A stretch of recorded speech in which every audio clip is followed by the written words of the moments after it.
Bienvenidos. Televisa le presenta la serie Diálogos por México, este ejercicio inédito en México, este espacio en el que se discutirá qué hacer y cómo hacer para enfrentar los principales problemas del país. Hace unas semanas, Televisa invitó a los precandidatos de los partidos políticos registrados ante el IFE a elaborar propuestas a partir de un cuestionario sobre 4 temas fundamentales para el futuro de México: economía, pobreza, educación y salud, y seguridad pública y jurídica. Los precandidatos se entregaron sus propuestas por escrito, propuestas que fueron turnados a un comité técnico que elaboró un análisis de cada una. Cada precandidato ha aceptado participar en un programa en el que discutirá sus propuestas con 3 miembros del comité técnico. Hoy nos acompaña Roberto Madrazo Pintado, precandidato del Partido Revolucionario Institucional a la presidencia de la República. Los panelistas son Enrique Krause. Enrique, buenas. Héctor Aguilar Camil. Héctor, ¿cómo estás? Nora Lucic. Nora, bienvenida. La mecánica del programa es la siguiente. En cada segmento el precandidato hará una presentación general de sus propuestas. Enseguida cada uno de los panelistas tendrá 30 segundos para formularle una pregunta y el candidato 1 minuto para responderla. Al terminar cada segmento habrá 5 minutos para una discusión libre.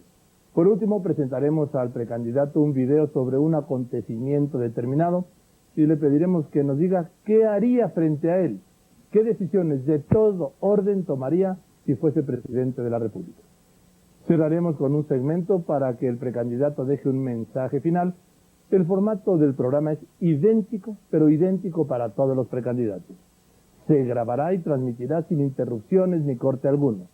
Comenzamos. Roberto Madrazo Pintado, bienvenido, Roberto. Muchas gracias, Joaquín. Buenas noches. Buenas noches, bienvenido. Buenas noches, Joaquín. Ahora, Enrique, muchas gracias. Roberto Madrazo, 2 minutos para una presentación inicial. Cómo no, Joaquín, muchas gracias.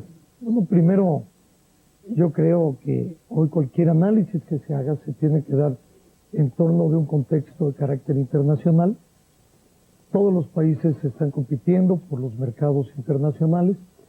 México no es la excepción, tiene que entrar a una mejor posición en el mundo y todo lo que se haga tiene que ver con la calidad de vida de la población.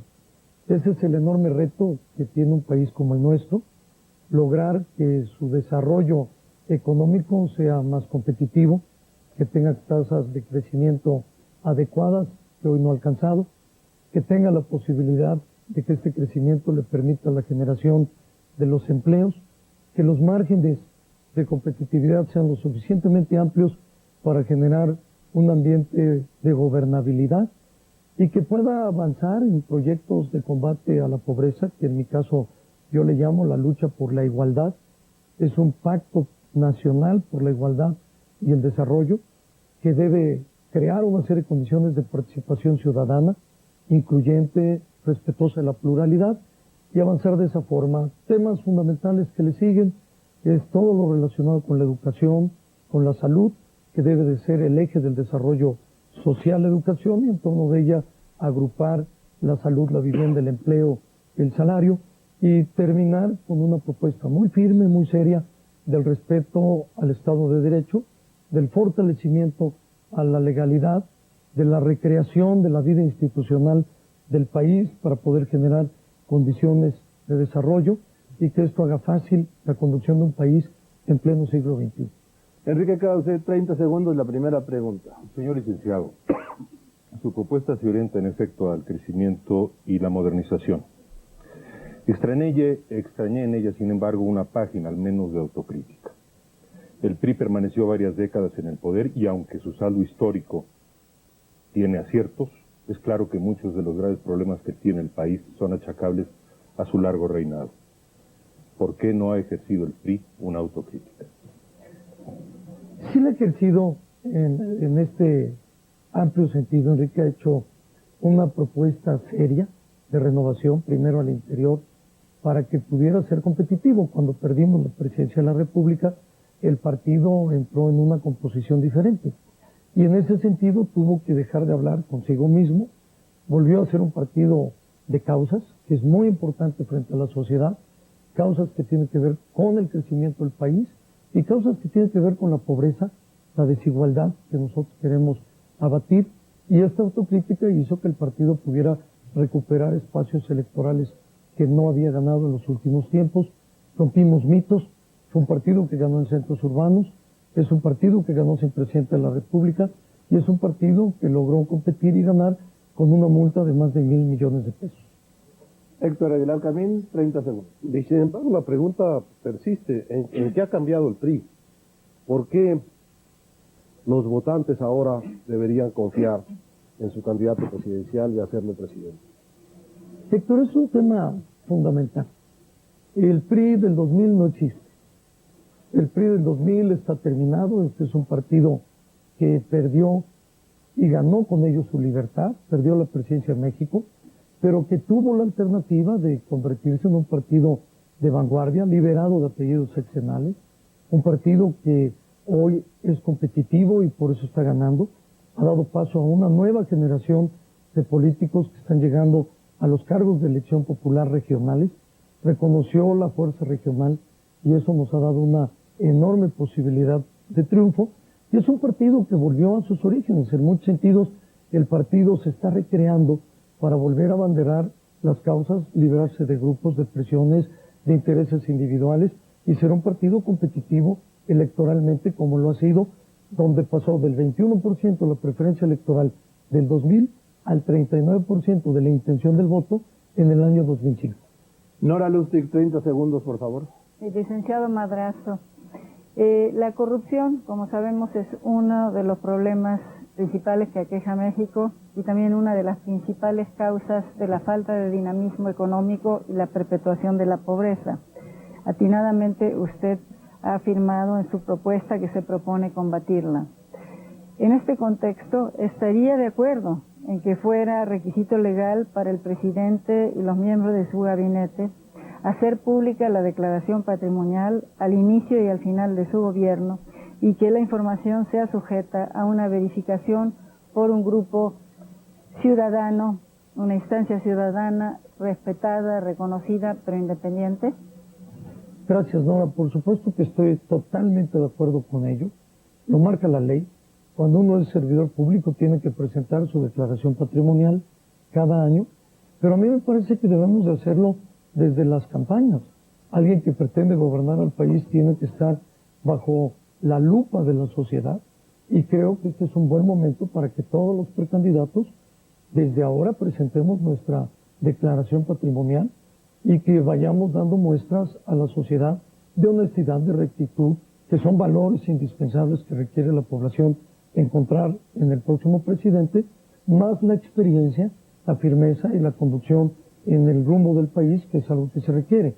Pero sin duda que la honestidad hoy en día es una de las principales demandas que la gente da. Por tanto, yo estoy totalmente de acuerdo, Nora, en que lo hagamos desde la precampaña para que podamos darle testimonio a la gente con el valor ciudadano de este grupo para que quede de esa manera. Bien, 5 minutos, tiempo libre, Héctor. A ver, como el PRI tiene una historia larga, también tiene una cuenta larga, digamos, de asuntos que deben estar sujetos a escrutinio. Voy a referirme ahora al tema muy puntual, que es una de las creaciones negativas del PRI a lo largo de la historia de México, es la negociación de la ley. La ley como un instrumento siempre sujeto a transacción dependiendo de las presiones políticas. Eso es algo que sigue vivo en la vida pública de México con una intensidad a veces creciente. Mi pregunta es, ¿ha cambiado el PRI en el sentido de que el gobierno de Roberto Madrazo, si lo eligen presidente, va a cambiar radicalmente en el sentido de hacer un compromiso de aplicar la ley en lugar de la tradición priista de negociarla? Héctor, no hay otra manera de sacar a México adelante. Hay que respetar el Estado de Derecho por encima de cualquier cosa.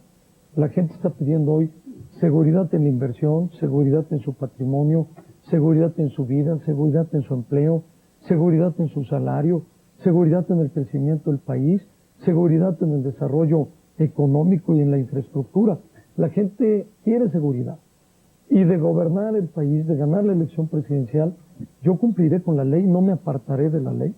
Y además debo decir que a mí no me va a temblar la mano para combatir con firmeza los grupos de la delincuencia organizada que han llegado a un límite en el que no se puede seguir tolerando su presencia, en donde han secuestrado a la sociedad y han secuestrado al país. Nora.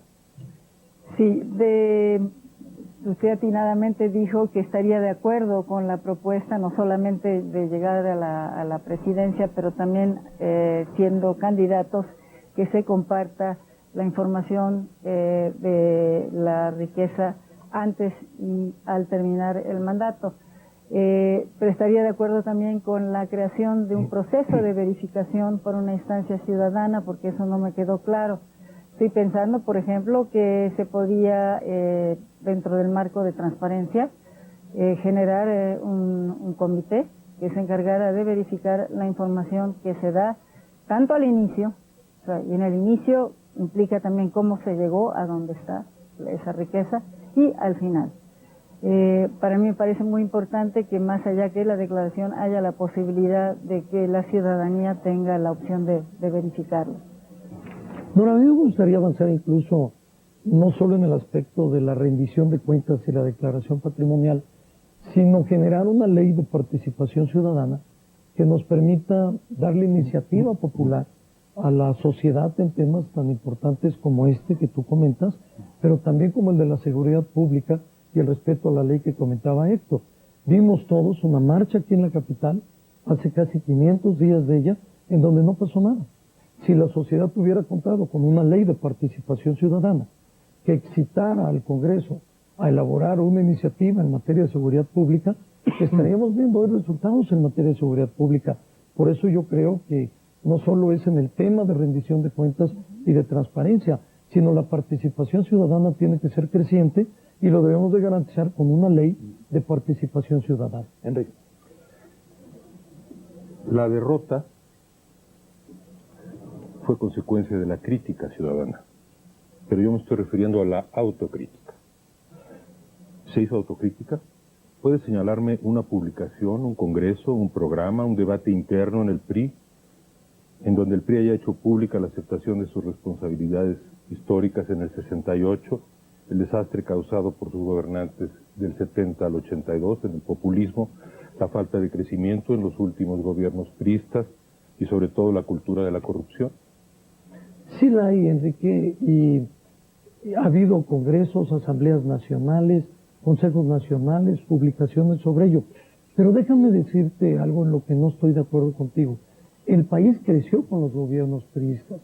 México quedó en el 2000 con un crecimiento de casi el 7%, 6.6%, con una tasa de desempleo abierta del 2.2%, y hoy, 5 años después, estamos viendo un país que tiene 4.7% de tasa de desempleo abierto, con concentración sobre todo en la capital, por la falta de un buen gobierno de la capital, pero estamos viendo un país que perdió competitividad. Alguien dijo que sacó al PRI de los pinos, pero también lo sacó del mundo si vemos los datos de competitividad global. Bien, va a hacer Roberto Madrazo su presentación sobre la situación económica. 1 minuto y medio, Roberto Madrazo. Gracias, Joaquín. Bueno, en la parte económica yo creo que hay mucho que decir. A mí me parece que México está hoy en un momento muy importante para poder realizar un esfuerzo de una nueva visión de una plataforma sendaria integral. Necesitamos estar vinculados no solamente en el ingreso, sino necesitamos estar viendo en qué gastamos. Necesitamos estar comparando ese gasto, porque lo que vemos que crece es el gasto corriente, no el gasto de inversión.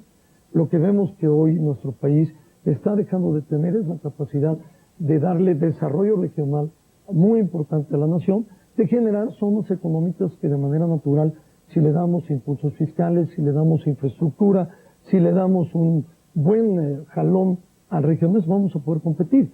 Hoy el mundo está compitiendo, generalmente se nos mueve del continente asiático hacia el occidente y no hemos preparado la infraestructura física. Nuestro país solo puede competir por 3 razones: sus recursos naturales, que los tiene, su ubicación geográfica, que es extraordinaria, y la infraestructura para la competitividad que no hemos generado. Deberíamos de estar hablando de cómo hacemos la carretera desde Mazatlán hasta Tampico, Altamira, y lo mismo en el Istmo de Tehuantepec. Es infraestructura que necesitamos tener. Necesitamos, por supuesto, invertir en ciencia y en tecnología. Seguimos regateándole a este aspecto de competitividad, Y necesitamos fijar un criterio muy claro de una política fiscal ciudadana, entendible, clara y fácil. Bueno, justamente en eso, los gobiernos del PRI, puede parecer abusivo, ¿no? Echarte encima la historia del PRI, pero al final es militante del PRI, de manera que tampoco está fuera de jugar. Bueno, tienen una larga historia de irresponsabilidad en materia de finanzas públicas. Hay que recordar las crisis de finanzas públicas del año 76, del año 82, del año 87, del año 95. Bueno, mi pregunta es, ¿cuál es el plan? Y sobre todo, ¿cuál es el compromiso de Roberto? Héctor, muy puntual, no defiendo al viejo PRI, no me siento parte de ese viejo partido. Yo creo que esta es parte de la renovación que tenemos nosotros que lograr. El PRI no tiene alternativa de competir y ganar la presidencia en México si se ancla en lo negativo de su pasado. Lo único que puede darle oportunidad es moverse hacia el futuro, entender que el voto duro no le alcanza, que tiene que ganar el voto ciudadano, que por cierto son 32 millones de electores que no han decidido a 7 meses de la elección por quién van a votar. Lo que yo estoy planteando es una política económica seria, de fondo, para el crecimiento. Una política que puede optar por el concurso en educación, en salud y en infraestructura, en donde puedan venir inversiones privadas e inversiones públicas, una economía en lo macro estable, déficit controlable, inflación controlable, autonomía más fuerte al Banco de México, pero que tengamos una economía que se refleje en la calidad de vida de la población, que hasta hoy no lo vemos. Sí,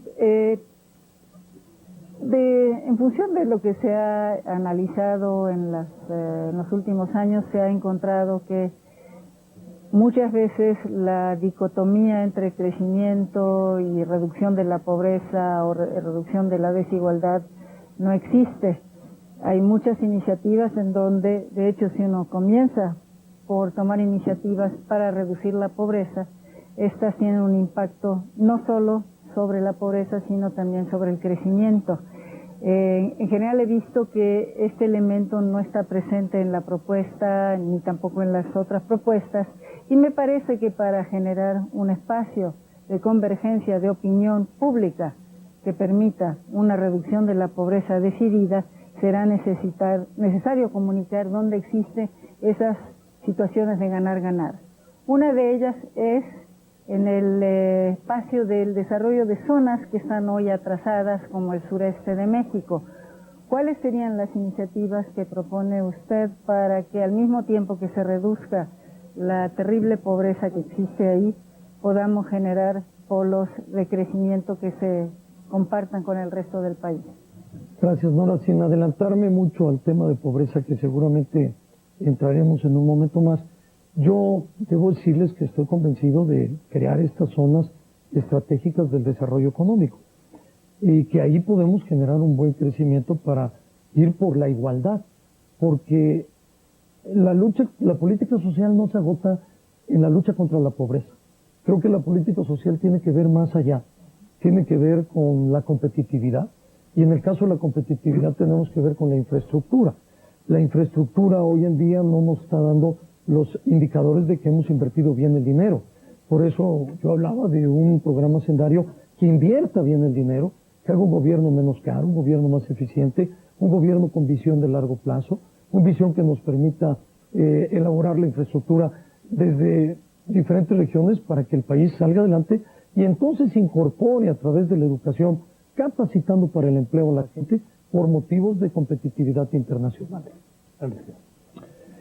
Encuentro en su propuesta una voluntad genuina y a mi juicio acertada de continuar el modelo de economía abierta que el país ha adoptado desde mediados de los años 80.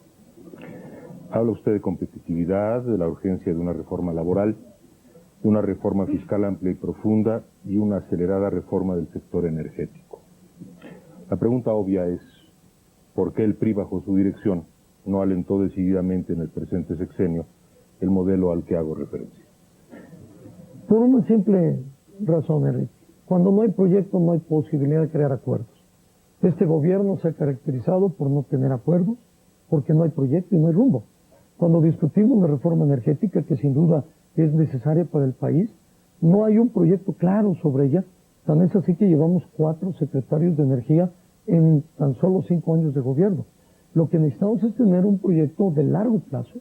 La energía debe ser la gran locomotora del país. Debemos de jalar desde la perspectiva energética el resto de nuestro enorme país que tenemos, porque estamos compitiendo energéticamente bien, pero con insumos muy caros. Tenemos los insumos caros de gasolinas, de transporte, de combustibles, de diésel, de electricidad, y entonces no hemos podido explotar la cuenca de Burgos porque no tenemos la tecnología, no invertimos en ella, no hay aguas profundas para invertir, y porque nos falta ese rumbo y ese proyecto que estoy decidido a dárselo al país. Tiempo libre, Enrique. Pues yo no le voy a hacer una pregunta, sino un comentario. Parece que el presidente Lula de Brasil, a la pregunta expresa, comentó no hace mucho: ¿cómo no aprobé las reformas que proponía Cardoso en su momento? Me hubieran ahorrado muchos dolores de cabeza en mi periodo presidencial. Nora, tiempo libre. Sí, bueno, en relación a las reformas económicas, en lo específico, por ejemplo, en el caso de la reforma laboral, ¿qué tipo de modificaciones se están contemplando que permitan combinar dos aspectos esenciales del mercado laboral en el contexto contemporáneo? Uno es la flexibilidad, pero la otra es la protección social. Con mucho gusto. Bueno, recogiendo el comentario de Enrique Krauss, que me parece muy oportuno, tiene que ver con ese tema. Nosotros tenemos que aprovechar hasta donde sea posible este sexenio, que le quedan unos meses, para que lo que venga comience mejor. Y en materia laboral, creo que es lo más avanzado que tiene el gobierno y lo debería de aprovechar. Está en la orillita de la mesa la reforma laboral. Yo esperaría que pueda salir. ¿Qué logramos con la reforma laboral hoy en día? La seguridad de las inversiones que no han podido venir a nuestro país por la falta de flexibilidad, por la falta de una norma laboral competitiva y porque se nos están yendo las inversiones de la manufactura a China, de la maquiladora a China. Hemos perdido en esos dos renglones, en cada uno de ellos, más del 18% del empleo en cada una de las ramas, por la falta de la ley laboral que ponga al país a tono con la competitividad. ¿Qué hará el gobierno de Roberto Madrazo con el sector energético, distinto de lo que ha propuesto el gobierno del presidente Fox? Primero, hacer una buena propuesta, Héctor, porque yo creo que lo que hemos visto es lamentable que no hay una propuesta integral. Tenemos muchas propuestas, todas parciales. Recordemos que se comenzó con una propuesta exclusivamente en materia eléctrica. No puede haber electricidad barata si seguimos importando el 30% del gas. Tenemos nosotros que generar la capacidad de exploración y perforación del gas en aguas profundas, como mencionábamos a una pregunta de Enrique, en donde no hay tecnología, o irnos al sureste para explotar los pozos secundarios, que no tenemos tecnología más que en Finlandia y en Noruega, en donde estos países sí la han desarrollado. Nosotros tenemos que presentar una propuesta integral y una propuesta que tenga que ver con el desarrollo de la empresa colocada en el centro de la competitividad, porque hoy está pagando 40% más cara la competitividad en la electricidad y en la energía que nuestros socios comerciales. Un comentario rápido antes de ir al corte. Creo que el PRI tiene dos personalidades: la arcaica ideológica y la modernizadora pragmática, y que es muy importante que, como las personas, también las instituciones integren en una su personalidad. Yo creo que está en un secretismo entre lo viejo que no se acaba de ir y lo nuevo que no ha tenido la fuerza suficiente para empujar todo lo que queremos. Pero hay una nueva generación y estamos dispuestos a hacerlo. El PRI viejo se sepultó con la derrota del 2000. El PRI nuevo todavía no tiene toda la fuerza, pero esperamos dársela con propuestas, con ideas, con debate y con el acercamiento a la sociedad, que es de donde nunca debió haber salido. Bien, un corte y regresamos. Diálogos por México. A la vuelta, el combate a la pobreza.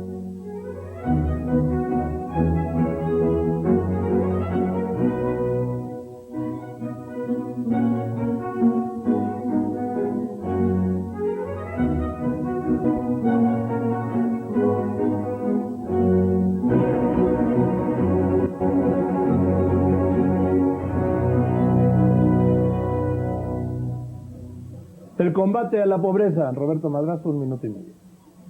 Bueno, lo importante me parece a mí que primero hay que entender cuál es la pobreza de nuestro tiempo, porque la pobreza ha cambiado mucho conforme se van desarrollando los países. Hace 3 décadas la pobreza era homogénea, la pobreza era muy similar. Hoy en día estamos viendo una pobreza distinta, una pobreza que se vincula con otros problemas de degradación social, con el alcoholismo, con la drogadicción, con problemas que tienen que ver con la violencia intrafamiliar. Hoy tenemos que reconocer que el modelo chileno da un buen resultado. El modelo chileno, más que dar un plan de pobreza para expertos con cifras y con datos, lo está dando para la creatividad política. Y me parece a mí que ese modelo dio buenos resultados. En una ocasión, platicando con Luis Mayre, me decía que de pobreza había que hablar de acuerdo a los tiempos y de acuerdo a los ritmos que se estaba llevando la política en cada lugar. Y yo estoy convencido que en México nuestra pobreza es muy distinta. Nuestra pobreza tiene orígenes diferentes, nuestra pobreza tiene que atacarse en las causas y no los efectos. Y lamentablemente estamos viendo muchos programas que van más orientados a la clientela electoral o más orientados a un populismo que no resuelve de fondo el resultado real de la pobreza. Nora, 30 segundos, por favor. Bueno, me tienta preguntarle cuáles son esos programas. Bueno, uno a mí me parece, Nora, muy importante, es que hay que lanzar una gran convocatoria, un pacto nacional para ir por la igualdad y el desarrollo, porque la pobreza tiene que ir vinculada al desarrollo. Yo veo que en nuestro país el reto de la gobernabilidad es mucho. No siempre en los países más pobres es donde surgen los estallidos sociales, sino surgen en donde hay más desigualdad. Y esto es uno de los grandes retos que nosotros tenemos. Hay que educar a la población hacia esa igualdad. Hay que crear el empleo para la población que vaya orientado a generar la posibilidad de estar capacitado, de tener educación, de tener salud. Hay que vincular mucho más el desarrollo regional en este proceso por la igualdad. Hay que dar más descentralización de facultades a municipios y a estados para que manejen los programas relacionados con la igualdad. Y hay que darle participación a la sociedad, que yo creo que cada día lo reclama más, para que ellos puedan participar en la programación de los proyectos y programas de carácter social. Sin duda al PRI le debemos el entramado institucional que con todas sus limitaciones impartió salud, educación, vivienda y muchos otros satisfactores. Pero la pobreza persiste. En este tema crucial para el México de hoy, lo invito una vez más a la autocrítica. ¿Qué hizo mal el PRI en el ámbito de la pobreza, sobre todo en el campo y sobre todo en estos últimos 2 decenios? Voy rápido a la autocrítica, no quisiera perder mucho tiempo viendo hacia el pasado con el retrovisor, porque esto es lo que ha hecho el presidente Fox 6 años, y a mí me parece que hay que ver el futuro sin dejar de ser crítico en los programas que no funcionaron, reconociendo errores. Me parece que en el campo tenemos un rezago muy importante, que en el campo viven 30 millones de mexicanos. Ahí tenemos que aprovechar una revisión del Tratado de Libre Comercio en todas las reservas que tiene el capítulo agropecuario para empezar a ver un financiamiento adecuado, una reconversión productiva, un buen desarrollo de comercialización del producto, una buena inversión hacia el campo de tecnología, y ese es un rezago que tenemos nosotros en el campo. Pero también hay que reconocer que lo que hoy es oportunidades, lo que fue antes Progresa, lo que antes fueron Niños en Solidaridad, hoy se ha dejado de dar en las principales comunidades apartadas en donde se necesitaba. Tiene mecanismos muy burocratizados que no dan resultado. La pobreza ha disminuido, son las cifras oficiales, en más de 1 millón de personas cada año durante estos últimos 5 años.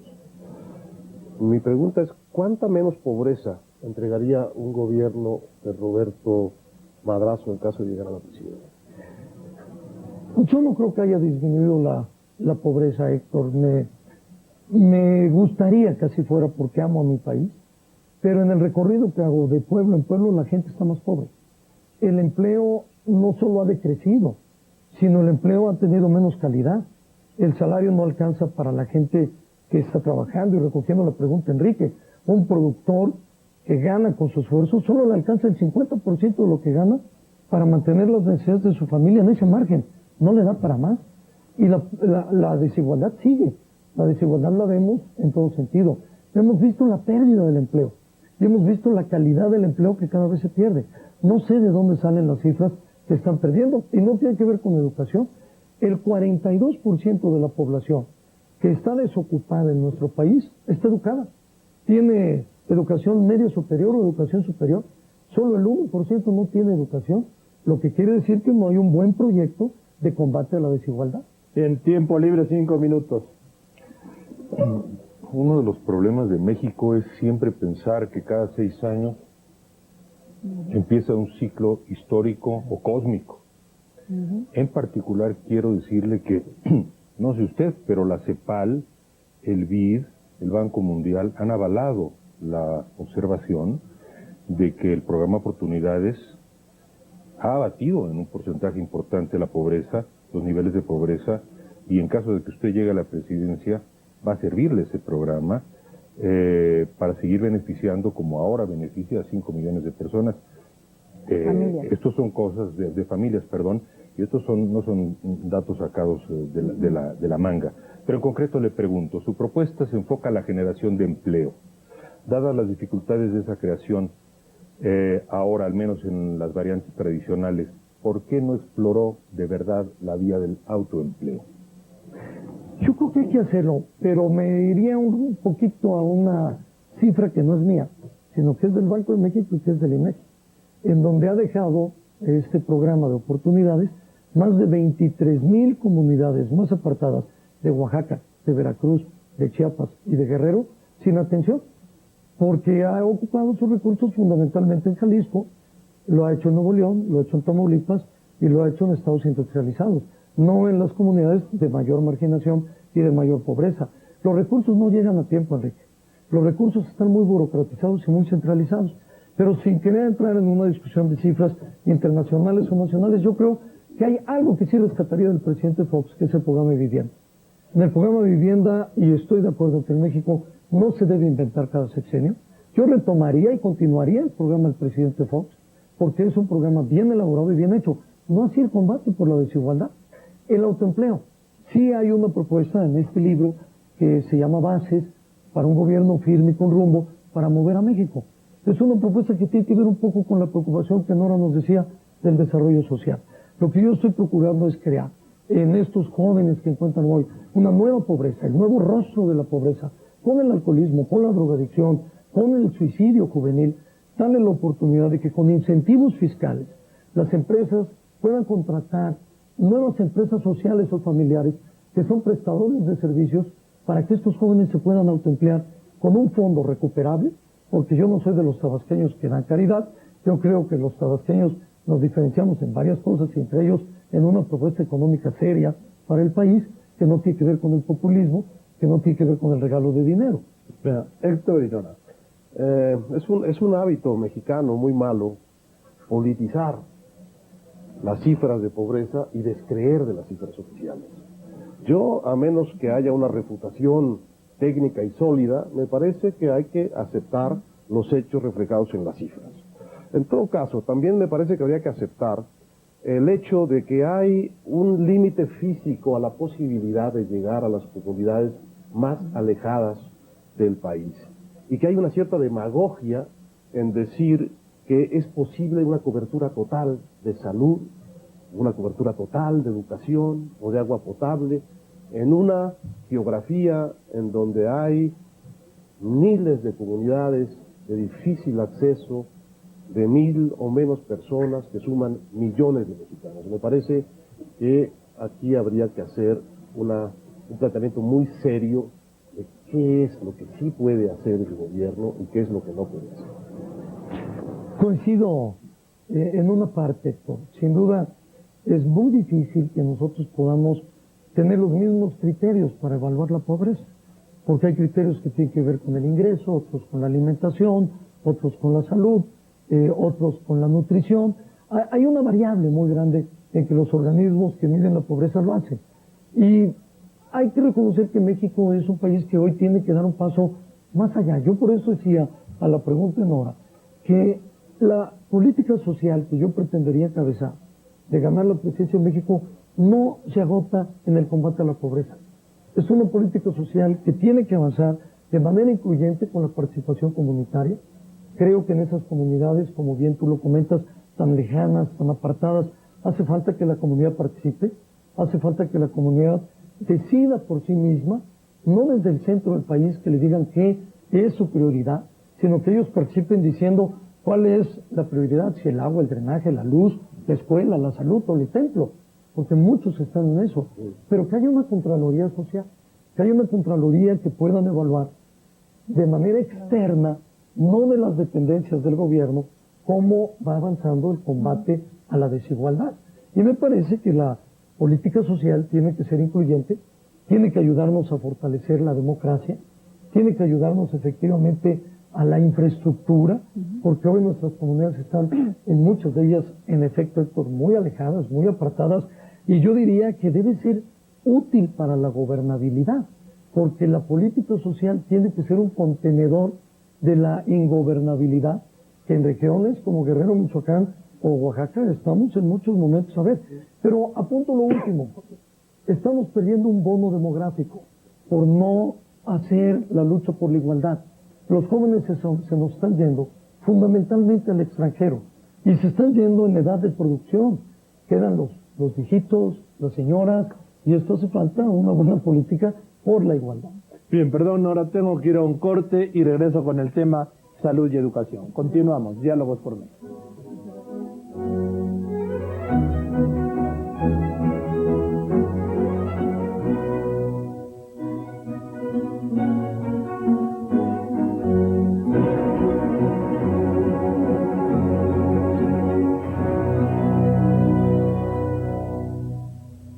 Continuamos, Diálogos por México. Roberto Madrazo, salud y educación.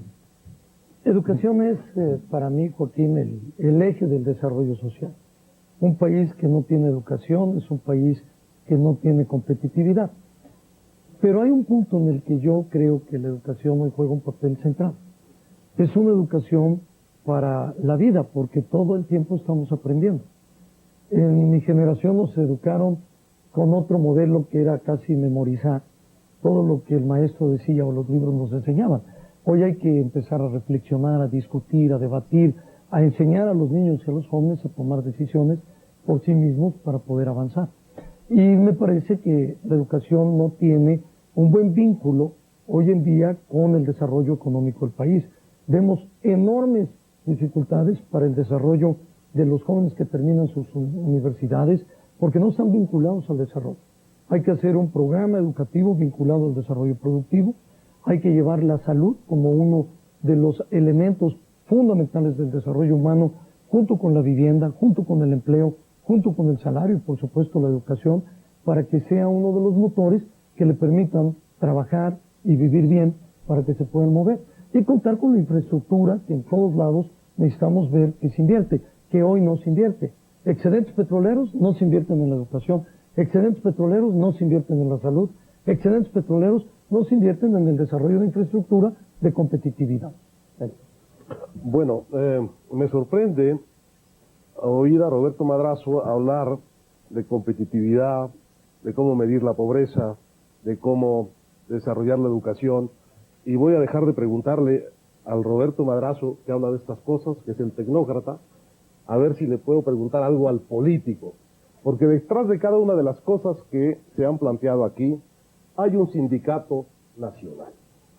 Hay un sindicato nacional que impide o que obstaculiza las reformas de que estamos hablando. Y en materia de salud y educación, hay específicamente dos sindicatos, o uno de educación y otros de salud, que hacen muy difícil realizar lo que Roberto Madrazo nos plantea aquí como sus objetivos. Y en particular en el caso de la educación, en donde es un hecho público la abierta querella de Roberto Madrazo, el candidato, con la dirigente sindical. ¿Qué hacer con los sindicatos? Bueno, no veo por qué se contraponga. La dirigencia no es el magisterio. Lo que yo estoy hablando es de una política educativa en la que, por cierto, muchos maestros están participando para elaborar esta propuesta educativa que tenga que ver con el futuro del país. Todos los indicadores de la educación hoy en día nos reflejan la necesidad de profundizar en ellos porque estamos perdiendo espacios a nivel mundial. Y esto requiere que el maestro, que antes era el eje, quede hoy convertido en un facilitador de los niños, que debe de ser el estudiante el eje de todo el centro de un proyecto educativo. No es una querella de carácter personal, es simplemente una diferencia de posiciones políticas, pero que no tiene que ver con la educación. La educación que yo promuevo incluye al maestro, promueve la calidad del maestro, pero obliga a un compromiso del magisterio para la competitividad y para el desarrollo del país.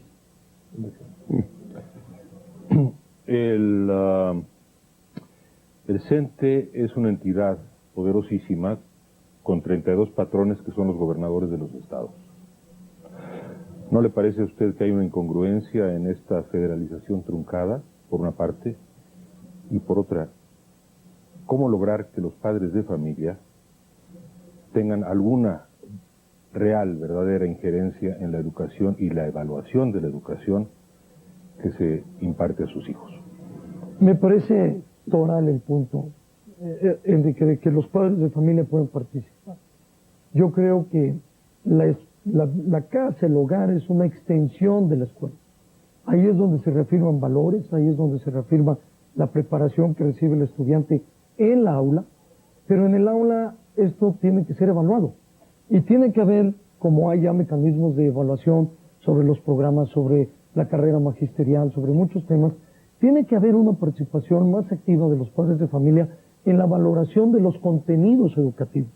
La pertinencia de los contenidos educativos hoy no está a la altura de los retos para que México esté insertado en buena manera en la globalización, porque queremos un México que compita, no solo por la mano de obra, sino que compita porque tiene un pueblo educado y que tiene una capacitación para el empleo, que me parece a mí un paso fundamental en materia educativa, que no se nos quede ahí. Y tenemos que impulsar, por supuesto, el fortalecimiento de todo el proyecto educativo a fondo y sin reserva. Nora. Para promover y desarrollar la educación y la salud, no solo es necesario el gasto público, sino que este gasto se aplique de manera adecuada. Creo que hay dos preguntas que hacer en este contexto. Una es, ¿estaría de acuerdo en que se hicieran públicos de manera amplia y generalizada los criterios que utilizan los estados para la asignación de los recursos federales en las escuelas y en los centros de salud? Y segundo, que se publicaran de manera clara en la entrada de los edificios los recursos que reciben las escuelas y los centros de salud para que pudieran ser monitoreadas tanto por los diputados, representantes, los padres de familia, los usuarios. Desde luego que sí, no estaría totalmente de acuerdo con las dos propuestas, porque son transparencia, rendición de cuentas, claridad y participación ciudadana. En la medida en que los ciudadanos estén participando más para el mejoramiento de la infraestructura educativa, de la infraestructura de salud, las metas van a aumentar. Yo eso lo viví como gobernador, cuando los recursos los administran, los manejan los comités de obra pública de una escuela o de un centro de salud, alcanza para más. Y esto es uno de los grandes retos que tenemos que ver en la coordinación de los recursos que le entrega la Federación a los estados y fundamentalmente a través del ramo 33 a los municipios para que lleven los servicios en educación, en salud, en agua, en muchos. Me preocupa a mí en lo particular el Distrito Federal. El Distrito Federal está subsidiado por el resto de los estados porque no paga en educación ni en salud los recursos que debería estar financiando para desarrollar su educación y desarrollar su salud. Tiempo libre. Vuelvo a preguntarle al político, ¿cómo diluir la resistencia de los sindicatos de la educación y de la salud y de las burocracias para lograr esto que Roberto Madrazo plantea? Con un gobierno eficiente, con un gobierno de resultados, con un gobierno que pueda compartir con los trabajadores las metas y los objetivos de lo que se quiere alcanzar. No vamos nosotros a lograr una buena política de seguridad social si no involucramos a los trabajadores de seguridad social para que entiendan los riesgos que hay. Hoy en día, que se han consumido los fondos de ahorro para sus pensiones que les garantizarían un retiro adecuado.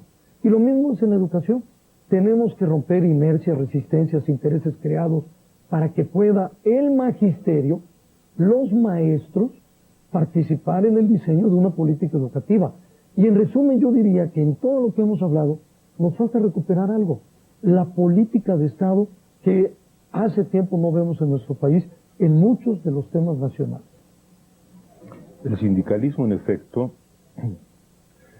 es una de las creaciones históricas del PRI, o uno de los aliados históricos del PRI, como se le quiera, el mexicano, como se le quiera ver. Sin un acuerdo de fondo con el sindicato del Seguro Social, no habrá reforma de salud que valga.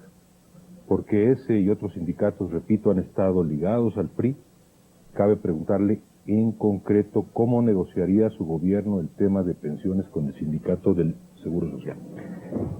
Hay pasos muy importantes que se dieron concretos. Uno, el que los nuevos trabajadores del Seguro Social ya no tengan el viejo esquema de pensiones y jubilaciones. Eso fue fundamental, fue una conquista, pero debemos de mantenerla y debemos de enriquecerla.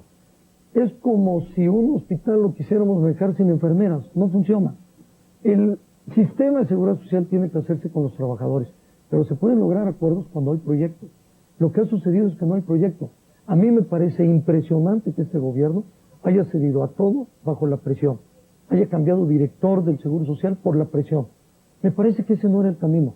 El camino es diseñar una política firme de seguridad social, porque los primeros perjudicados son ellos, pero como también son los usuarios que no tienen medicamentos, ni medicinas, ni servicio médico adecuado en las farmacias y en los centros hospitalarios del seguro, del ISSSTE, de las universidades y de muchos centros de seguridad social de los propios estados. Bien, hacemos una pausa y continuamos. Voy a regresar contigo, Nora. El tema, seguridad pública y jurídica, diálogos por México. Continuamos.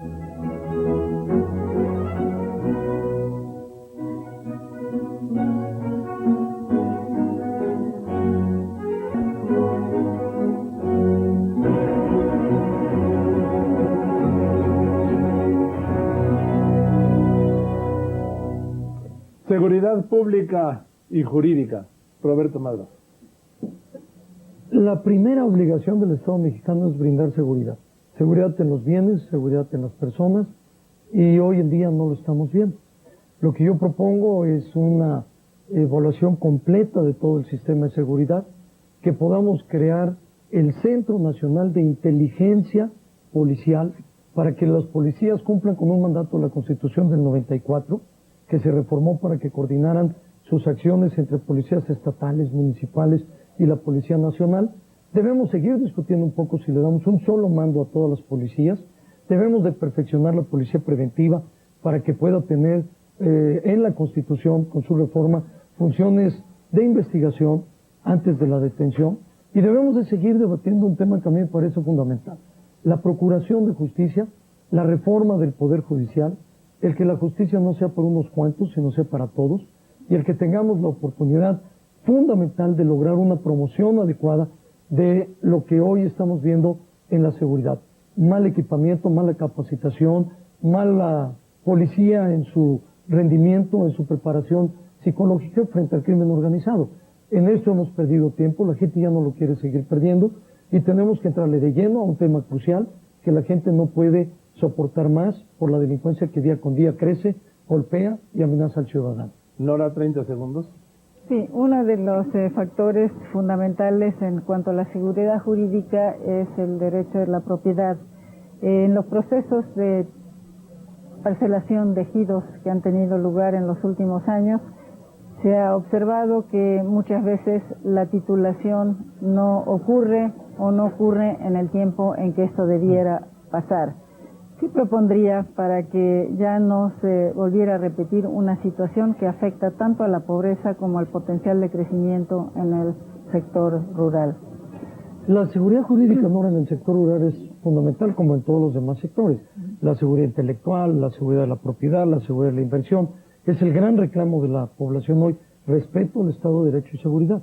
En el campo, el procede funcionó bien, el título agrario funciona bien, el propio testamento agrario funciona bien, porque da seguridad y puede entonces convocarse a la participación de la iniciativa privada para que con recursos también del sector público se hagan proyectos de producción. Uno de los grandes problemas de la titulación agraria es que tienen entre 1 hectárea y 2 hectáreas, y con eso no vamos a ninguna parte para luchar por la igualdad. Hay que darle la seguridad al inversionista que el ejidatario se asocie con el título, que el sector privado se asocie con el capital y que podamos hacer proyectos productivos rentables de largo plazo para el país. ¿Estaría dispuesto Roberto Madrazo a una colaboración efectiva con Estados Unidos para establecer condiciones ciertas, certificables de seguridad en nuestras fronteras según estándares internacionales? Sí estaría, Héctor, siempre y cuando no golpee nuestra soberanía. Yo estoy consciente que para ellos el mundo cambió después del 11 de septiembre, de los acontecimientos de Madrid, de lo que pasó en Londres recientemente, pero también de lo que nos está pasando a nosotros en la frontera sur. México no tiene una política de Estado en materia de seguridad nacional y tenemos que crearla, porque una política en materia de seguridad nacional te genera buenas condiciones en la competencia internacional y en tu política exterior. Hoy lo que estamos viendo cruzar guatemaltecos, hondureños, salvadoreños, la Mara Salvatrucha, habla claramente de que nuestra frontera en el sur no tiene el blindaje necesario para que nuestros socios comerciales, que tienen 360 millones de consumo entre Canadá, Estados Unidos y México, estén de acuerdo con lo que está pasando. Y hay que combatir de frente al crimen organizado, Héctor. No hay que darle vuelta. Eso requiere mano firme, requiere certidumbre, no requiere tregua. ¿Son ellos o son los ciudadanos? Y en esto tiene que haber ley y tiene que haber orden. El mundo enfrenta muchas guerras, pero en México enfrentamos una no declarada, no asumida. La guerra contra el crimen organizado, muchas veces ligado al narcotráfico. Nuestra vecindad con el mayor mercado de drogas implica la eventual solución del problema, es asunto de ambos, del productor y del consumidor, aunque nosotros nos hemos vuelto también, desafortunadamente, consumidores. Debemos encontrar fórmulas nuevas, imaginativas, eficaces de colaboración.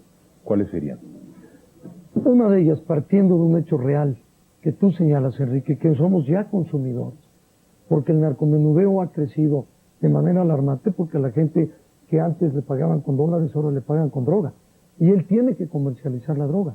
Esto nos lleva a entender una realidad diferente de cooperación, y tenemos que cooperar con ellos con un sistema de inteligencia que nos permita saber el modo de operación de las bandas organizadas que dejaron el Caribe ya hace un buen rato, se metieron a territorio nacional, gozan de la complicidad de las policías, gozan de la complicidad en los penales.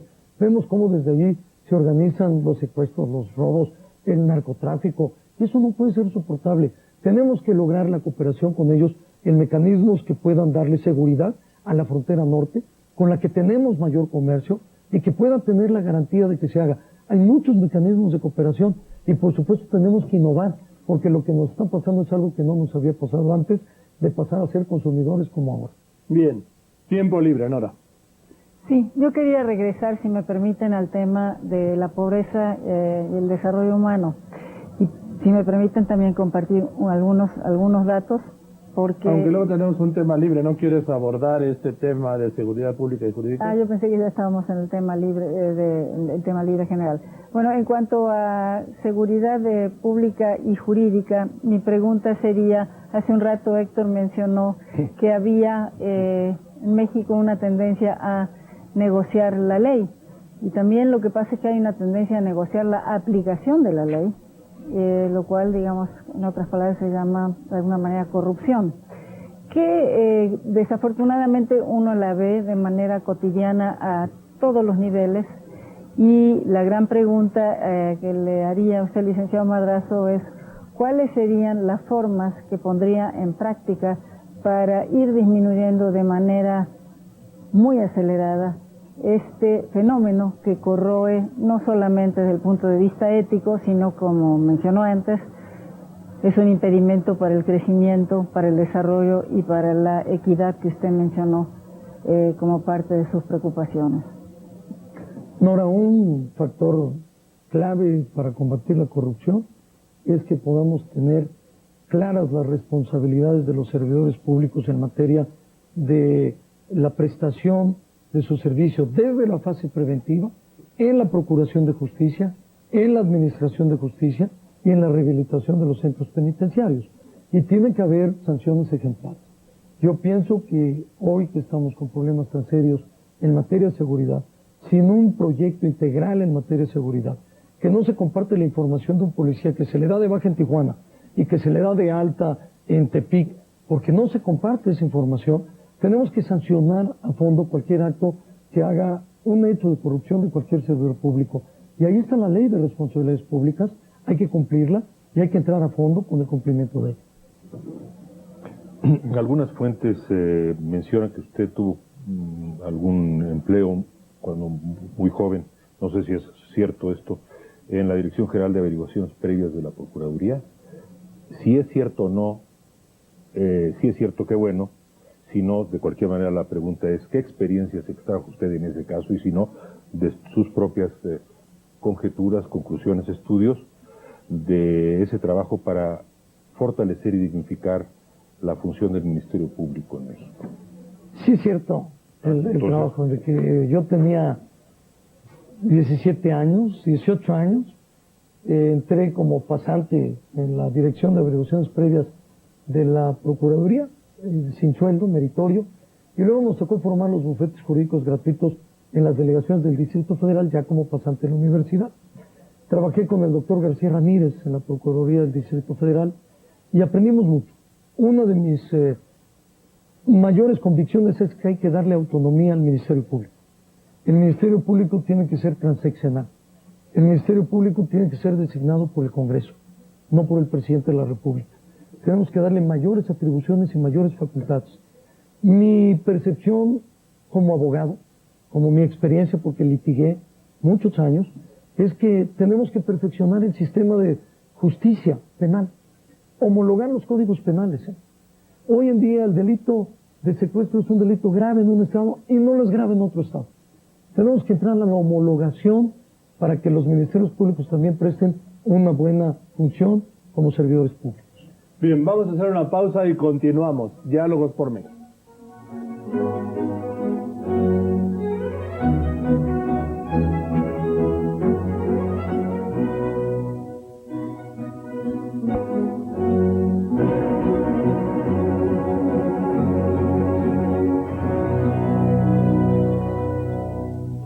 Roberto Madrazo. Yo creo que uno de los temas que me gustaría no dejar en el aire es el tema de la cultura, y más con una mesa como la que hoy está aquí, porque yo creo que este tema es fundamental para la conciencia de lo que queremos lograr en la inserción de México en el mundo. Si no recreamos la cultura, si no revisamos el marco jurídico de las instituciones de la cultura, vamos a avanzar muy poco. Me parece que hoy hay que darle una mayor oportunidad a la cultura de las zonas indígenas. Tenemos que trabajar más con los nuevos valores de la cultura. Tenemos que perfeccionar mecanismos de incentivos fiscales para la televisión que dé espacios culturales que no siempre sean espacios de entretenimiento, porque la cultura es algo de lo que disfrutamos todos por encima de cualquier valor de carácter político, de carácter electoral.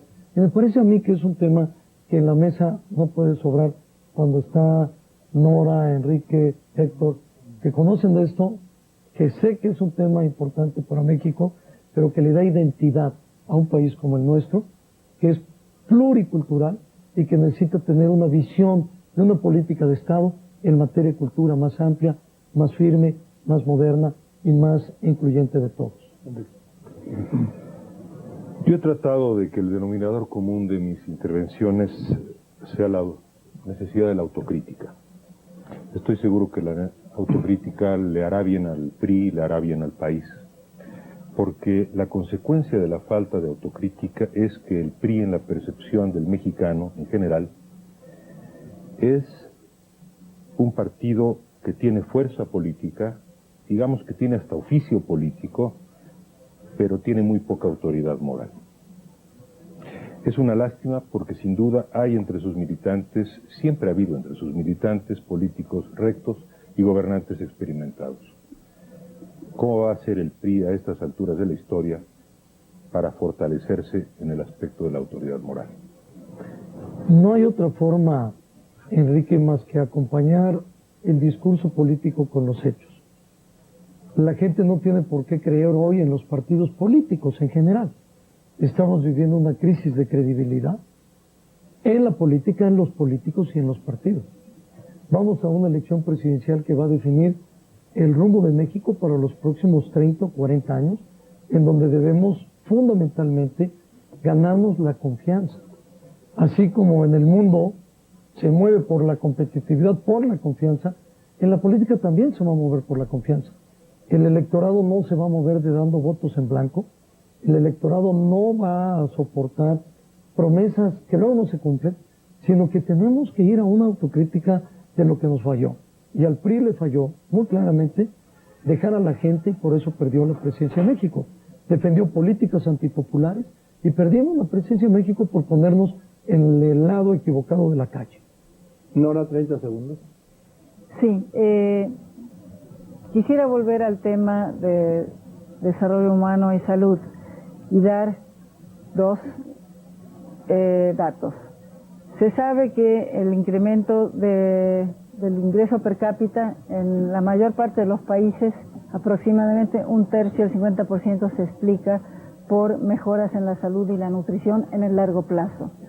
En segundo lugar, se sabe que en México el programa hoy llamado Oportunidades, antes cuando el PRI lo había puesto en marcha se llamaba Progresa, ha tenido una evaluación de impacto que demuestra que sus efectos en cuanto a salud y nutrición son muy importantes, y también con respecto a la educación. De todo lo que se ha dicho, la verdad me preocupa pensar de que se considere a este un programa asistencialista y que probablemente sea sujeto a una revisión o incluso a una desaparición. Creo que se enfrentaría a una situación muy difícil que hubiera niños que están en el medio de recibir programas de nutrición o que están yendo a la escuela, que probablemente terminen desnutridos o dejando de ir a la escuela. Después de que yo le he dicho todo eso, ¿qué opina del programa Oportunidades? Gracias, Nora. Aún antes de escuchar tan claramente los puntos de vista que agradezco, yo estoy convencido que no debe desaparecer el programa de Oportunidades. Debe de perfeccionarse, porque ha venido evolucionando desde Niños en Solidaridad, Progresa, Oportunidades. No importa el nombre, para mí lo importante es el contenido. Está llevando alimentación, salud, educación a muchos niños que en el país no lo tendrían de otra manera. Pero me parece que es perfeccionable. El programa es un programa que evoluciona como evoluciona la sociedad. Hoy creo que tiene problemas de coordinación porque la Sedesol se ha convertido en un área más normativa que ejecutora de programas. Desde luego que los indicadores que produce Sedesol son muy importantes, pero los recursos hay que dárselos fundamentalmente a los ayuntamientos y a los estados para que sean los que manejen esta inversión y que sean ellos los que puedan, con la federación como garante, como supervisor, como rector, adelantar este importante programa social y que continúe. Hemos oído decir a Roberto Madrazo al principio de este programa: no me va a temblar la mano. Pregunto, ¿qué quiere decir eso? Pregunto si quiere decir que Roberto Madrazo hubiera desalojado a los que se apropiaron de la universidad durante 9 meses, si hubiera detenido o desalojado también de la vía pública a los macheteros de Atenco, si hubiera intervenido de una manera decisiva en los linchamientos de Tláhuac. Quiere decir, simple y sencillamente, Héctor, que hay que cumplir con la ley. Que yo creo que un país como el nuestro no puede vivir en la incertidumbre. Un presidente no puede estar sujeto al chantaje. Un presidente no puede temblar frente a las marchas, las protestas. Tiene que tomar decisiones. Se llega a la presidencia de México para decidir, sin autoritarismos, pero apegado a la legalidad. Y tal pareciera que el presidente en la actualidad se nos ha convertido, para tristeza de muchos, como un rehén de los grupos. Jamás hubiera pasado lo de Atenco, porque se hubiera podido negociar adecuadamente con el diálogo, con la política por medio, con el privilegio de la aplicación de la ley y evitar los conflictos sociales. Una parte importante de la aplicación de la ley es prevenir el delito, es dialogar y hacer uso de la política. Tú buscabas al político, a Roberto Madrazo, el político. Roberto Madrazo, el político, jamás le hubiera retomado un Atenco como lo vimos en los últimos tiempos y perder la inversión más importante del país. Tiempo libre sobre el tema libre. Hablaba yo de autoridad moral y creo que en el caso de México y en el contexto internacional en donde prácticamente todos los países han optado, o la gran mayoría, por un régimen democrático, la autoridad moral está estrechamente ligada con la democracia. Hay un capítulo pendiente en la vida del PRI, que es la democracia interna, o digamos la plena democracia interna. ¿Cuál es su opinión sobre eso? Avanzando, lentamente, pero va avanzando. A mí me motiva de manera muy particular porque mi padre impulsa la democratización interna del PRI. Dura 11 meses con 11 días al frente de la presidencia del PRI. El presidente Díaz Ordaz no está conforme con la democratización. Viene la elección libre de alcaldes en 1000 municipios, llega una nueva generación y se acabó el experimento. Hoy en día yo creo que hemos ganado mucho, porque hemos hecho los procesos de elección de gobernadores que no hubieran permitido bajo otro esquema que llegaran gente joven como Moreira en Coahuila, o gente como Eugenio Hernández en Tamaulipas, una nueva expresión de políticos muy locales. Pero tomamos el reto, Enrique, porque tenemos nosotros que asumir con vigor ese compromiso. No hay manera que el PRI gane la elección presidencial si no avanza en ser un partido más abierto, más plural, más democrático, más incluyente y mucho más consciente de la realidad social. Nora. Sí, siguiendo un poco la pregunta sobre la autoridad moral y la búsqueda de una nueva legitimación del partido que, como usted dijo, desapareció en el 2000 y va a ser un nuevo partido. ¿De quién se va a acompañar Roberto Madrazo, con nombres y apellidos, para llevar a cabo esta transformación y dar un mensaje claro que esta transformación está en marcha, tanto de personas dentro de su partido como de personas de fuera de su partido? Bueno, lo primero es que estoy convencido, Nora, que la alternancia no fue suficiente, porque no hemos cambiado el régimen político, no hemos hecho la reforma del Estado, que es algo fundamental, y que hemos venido transitando lentamente hacia una democracia a plenitud, que requiere de impulso. Yo no veo el próximo gabinete como un gabinete de un solo partido. Yo veo el próximo gabinete como un gabinete plural, de partidos y de ciudadanos. No creo en los headhunters para buscar cómo integrar un gabinete. Creo que hay que buscarlos con la capacidad, la experiencia, el conocimiento de lo que hacen, lo que han logrado por el país e incorporarlos. El ciudadano está esperando mover este país, pero tenemos que hacerlo con el gabinete. Es muy temprano para dar nombres y apellidos, porque apenas tengo que ganar la interna. Hablaba de la campaña, no tanto... No, la campaña, por supuesto, que la campaña, bueno, yo voy a una elección interna en casi 15 días, Nora. Voy con gente joven, me acompaña la mayoría, es gente joven. Hay David Penchina, que es de Hidalgo, Jorge Chávez Presa, Sergio Martínez Chavarría. Hay una gama de gente joven que está, pero hay también un entreveramiento de gente que dentro del partido tiene una militancia. Ese es el PRI que hablábamos en la pregunta, Enrique, el que se va y el que llega, que todavía estamos en ese juego, pero creo en el cambio del partido, creo en él y por eso estoy participando para ayudar al cambio dentro del partido. ¿No le va a temblar la mano a Roberto Madrazo para erradicar la corrupción de su partido, de la vida pública mexicana, y cómo le va a hacer? Con la ley, y por supuesto que no me va a temblar la mano. Yo creo que el gran problema que vivió el PRI, entre otros factores porque perdió la presidencia, fue la corrupción, y eso no debemos de permitirlo. Un partido como el nuestro, si se decide hacer diferente, lo tiene que hacer en los hechos, no lo puede hacer en el discurso. Bien, tiempo, voy a un corte y regreso porque le voy a mostrar un video al precandidato del PRI y le voy a preguntar qué haría si ocurriera esto y usted fuera presidente. Continuamos, Diálogos por México.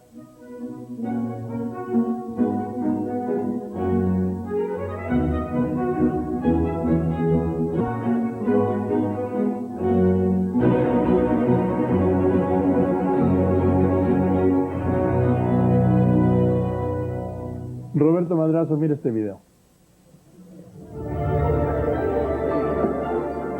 El elevado costo del sistema de pensiones del sector público ha conducido al gobierno a un callejón sin salida.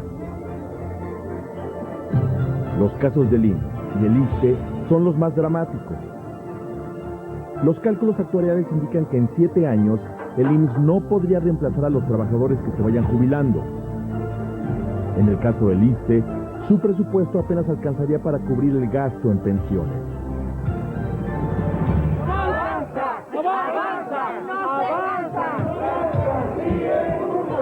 Los sindicatos se oponen a reformar los sistemas de pensiones argumentando que afectarían los derechos de los trabajadores, incluyendo a quienes todavía no han sido contratados. El gobierno propone avanzar en una reforma que no afecta los derechos de los trabajadores en activo, pero que acotaría las jubilaciones y pensiones de los trabajadores de nuevo ingreso. La Revolución Blanca sigue en lucha. Mientras se resuelve este debate, tanto el IMSS como el ISSSTE destinan cada vez menores recursos a la atención de sus derechohabientes. Roberto Madrazo, si es presidente, ¿cómo va a resolver este problema? Tomando previsiones, Joaquín, ahorita debemos de aprovechar una ventaja externa que tenemos con el excedente petrolero. Debemos de tener una bolsa del excedente petrolero para que en el excedente empecemos a guardar recursos que nos permitan no frenar los programas de carácter social, en la educación, en la salud, en la vivienda, y debemos de resolver este problema a fondo, porque lo hemos venido alargando. Este problema va a explotar en el 2007 o en el 2008, y si me toca ser el presidente de México, va a explotar este problema. Lo que requiere el problema es entrar a fondo del tema. Uno, mantener el régimen de pensiones y jubilaciones a los que hoy están contratados, pero modificar el régimen de pensiones y jubilaciones de los nuevos trabajadores del Seguro Social, porque no hay cómo pagar más que con recursos fiscales. Hemos alargado este problema que va a acabar resolviéndose con recursos fiscales que no tenemos de dónde sacarlos si no hacemos una previsión oportuna y a tiempo y de acuerdo con los propios trabajadores, sin imposición, sin confrontación, con entendimientos, con acuerdo, para sacar adelante la seguridad social del país. Héctor, un breve comentario para cerrar. Bueno, me pregunto cómo formará Roberto Madrazo la mayoría que necesitará para prácticamente todas las cosas que ha planteado aquí, porque ninguna de ellas pueden salir sin grandes acuerdos políticos y sin cambios en la legislación. Es muy importante, Héctor, la reflexión que tú haces. Y en efecto, hay que hacer mayorías. Hoy tenemos un Congreso de minorías activas. Hay que tener mayorías aunque no sean del mismo partido del presidente. Y se pueden hacer cuando hay un proyecto. Lo que hay que conformar es un proyecto que compartamos los diversos partidos políticos para que podamos hacer mayoría. Y a futuro hay que reformar la cláusula de gobernabilidad, que tú conoces bien, que dice que ningún partido político que tenga el 42% de la votación puede tener 50 más 1 de los diputados, porque ya no funciona. En la elección del 2006, ningún partido va a llegar al 42%. Vamos a tener menos y eso impide formar mayorías en el gobierno y en el Congreso. Enrique Krause, la pregunta del Comité Técnico. El Comité Técnico, en efecto, tiene una preocupación que quizá comparten millones de ciudadanos. Creemos que en la elección del 2006, en principio, todos debemos aceptar los resultados proporcionados por el IFE. En caso de utilizar el derecho de impugnación, los candidatos deben apegarse estrictamente a las resoluciones del Tribunal Federal Electoral. ¿Está usted de acuerdo? Absolutamente. Yo creo que hay que crear el clima desde ahora de respeto a los resultados electorales sin ninguna confrontación. Roberto Madrazo, mensaje final. Muchas gracias, Joaquín. Yo quiero primero dar un reconocimiento a Televisa por la realización de Diálogos por México. Me parece que es un espacio muy importante en la vida del país, que nos permite a todos aprender más de lo que juntos podemos hacer por esta gran nación. Yo quiero ser el presidente de México para mover a México. Lo quiero ser para poder ayudar a que las cosas se hagan y se hagan bien. Pero no lo puedo hacer solo. Lo puedo hacer si ustedes me ayudan. Y lo puedo hacer con la reflexión de gente tan valiosa como la que ha estado en esta mesa, que podemos tener diferencias, pero que compartimos un solo ideal. Que México sea la casa de todos y el sitio de encuentro de todos. Que México sea el gran país que queremos formar, no para una elección, sino para las próximas generaciones. Y yo quiero terminar reafirmando el compromiso con el Comité Técnico. Sin duda que los órganos electorales hay que fortalecerlos. Dentro de la ley, todo lo que se pueda hacer. Fuera de la ley, nada. No desgastemos las instituciones, sino fortalezcamos la vida institucional del país. Este gran país lo merece por el bien de todos. Muchas gracias. Gracias, Roberto Madrazo, en nombre de Televisa, muchas gracias. Agradezco también la presencia de Enrique Krause. Enrique, muchas gracias. Héctor Aguilar también. Héctor, muchas gracias. Nora, muchas gracias. Nora Lustig. Aquí en Diálogos por México se han discutido libre y razonadamente, crítica y apasionadamente las propuestas de uno de los precandidatos a la presidencia de la República, aún antes del inicio del año electoral. Aquí en Televisa estamos seguros que estos programas abren un espacio para la reflexión sobre los problemas del país y el análisis de su solución para vislumbrar el futuro de México. Tengamos siempre presente que el diálogo y la discusión son, no solo son, deben ser parte insustituible de la democracia. Solo con el diálogo podemos entendernos. Solo con el diálogo podemos intercambiar ideas y discernir el mejor rumbo para nuestro país. Televisa le invita a usted al siguiente programa de esta serie, Diálogos por México. Muchas gracias. Muchas gracias.